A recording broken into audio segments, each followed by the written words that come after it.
at the end of the week be the #1 player in the world. He's 21 years old, 6 foot, 170 pounds for the record, born in Washington, D.C.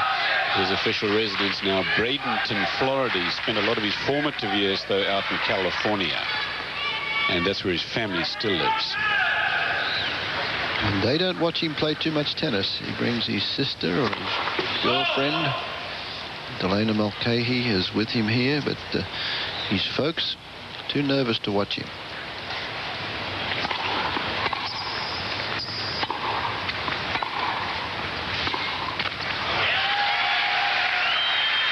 Another Gus comes along with him a little bit. That's Delana there, and that's Annette Edberg, Stefan Edberg's wife, with the cap on, and then the Silver Fox. Yeah. Tony Pickard down the left of your screen. I didn't recognize him yet under that hat.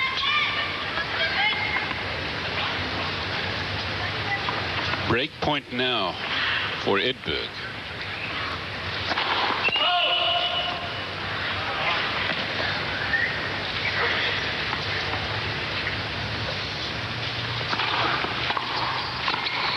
Oh, what a volley. That's one area that Tim Gullickson has said that needed work on after the New South Wales Open, was how he did not have enough stick on this backhand volley, and that one just exploded off the racket. Still break point.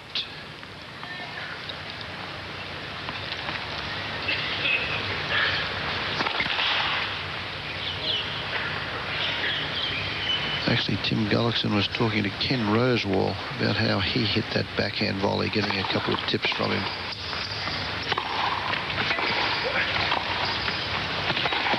Beautifully played again by Sampras, just very coolly, calmly hitting that half volley back into Edberg's backhand side. Swedes, of course, are here trying to make as much noise as they can and be recognized, but it's not that easy in a stadium that's filled with 15,000 people. But they're trying. Thank you.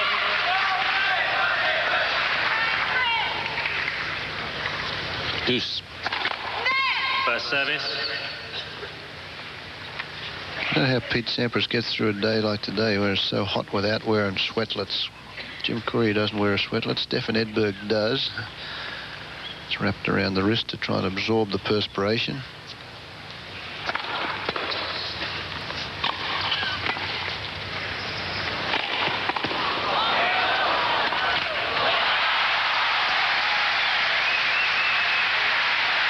Another break point for Edberg. Fans here in Australia are able to come and watch the tennis and get a suntan at the same time. Dangerous, though, because it's the heat. The sun here is rough on the skin, isn't it?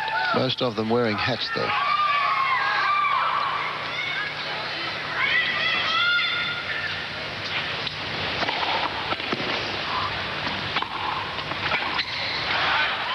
Back to Deuce. There is a lot going for Pete Sampras here. First of all, you know that he really wants to become #1 player in the world. Sampras' first serve percentage at only 35%. Edberg at 44%. Neither one of them real great in that regard yet. Anyway, that'll change, I'm sure. Thank you. Quiet, please. Remember also Sampras coming off a win in Sydney, so he's in good form and he's confident. Double false, so here's another break point for Edberg. I think it also makes a difference, Fred, to a guy like Pete Sampras, that Jim Courier is the #1 player in the world, that Michael Chang ends up winning the French Championships. I mean, there's got to be something of it. If they can do it, so can I. Agassi, Well, yeah, they all came through the juniors together. What a great batch of juniors that was. The junior ranks, Courier, Sampras, Agassi, Chang, and they've continued to threaten one another in one Grand Slam tournaments. In fact, another junior, David Wheaton, who used to beat Chang as a junior, beat him again here. Oh, 2 double faults in a row. And game to Edberg. He gets one breaker serve back, so it's 4 games to 1. The players will change ends, and Edberg will serve after this.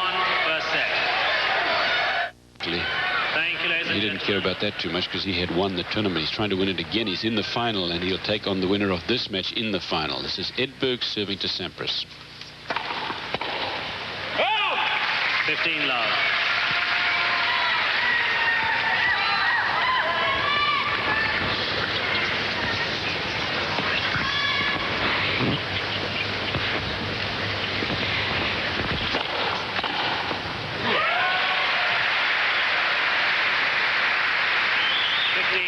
Just ruthless on return of serve so far.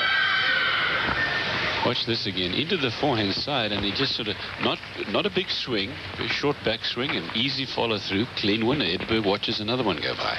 15 all.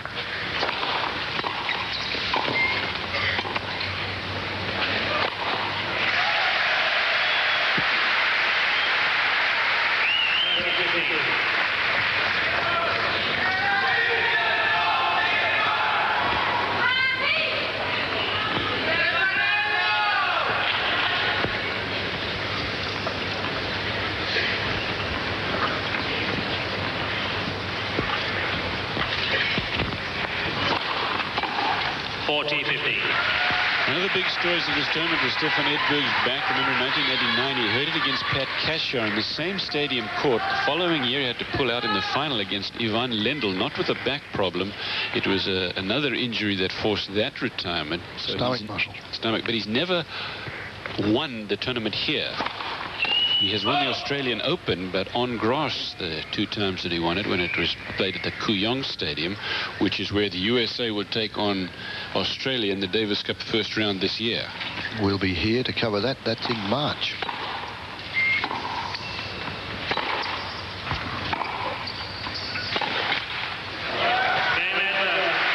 Edberg holds on, 2 in a row. Sampras won the first 4, so Sampras will serve leading for 2.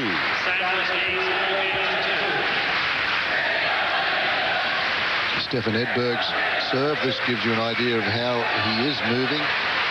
When he didn't serve and volley, staying back in respect, you can see the sleeve that he has on the back. He has worn that more of a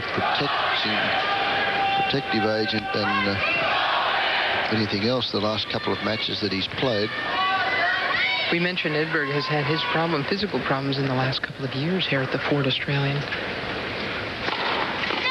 Pete Sampras is just happy he's getting to play, and he too has suffered through some shin splint worries in the last few weeks, but he's come down to play the Australian the last couple of years, and he's had to go home without playing it both times.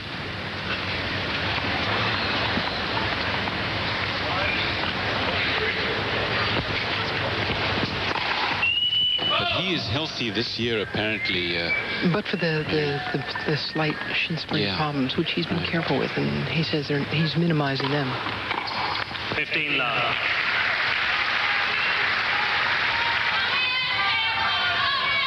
He's reached 2 Grand Slam finals, both at the Open in 1992. He lost to Edberg in 90. Of course, he defeated Agassi, which was Pete Sampras' first and only Grand Slam title so far.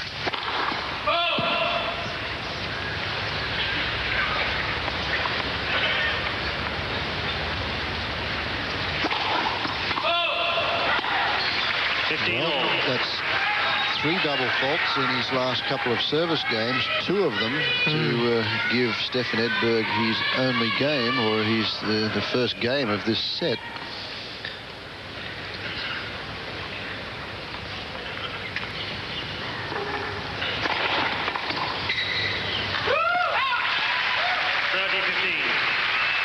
It's 2:30 in the afternoon, Friday afternoon here in Melbourne as this match is being played. The sun has now moved around to where it is not going to affect the players on their ball toss, which it did during the Michael Stich Jim Courier match from the side that Sampras is on now.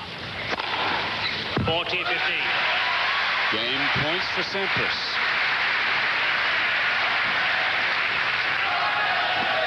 That's 3 aces for him. When he won that U.S. Open, by the way, it's not like it was just Andre Agassi in the final that he had to beat. He had Thomas Muster, who was playing well at that time. He beat Lendl, who, as you know, was a fine player then, still is, but not as good now. McEnroe and Agassi.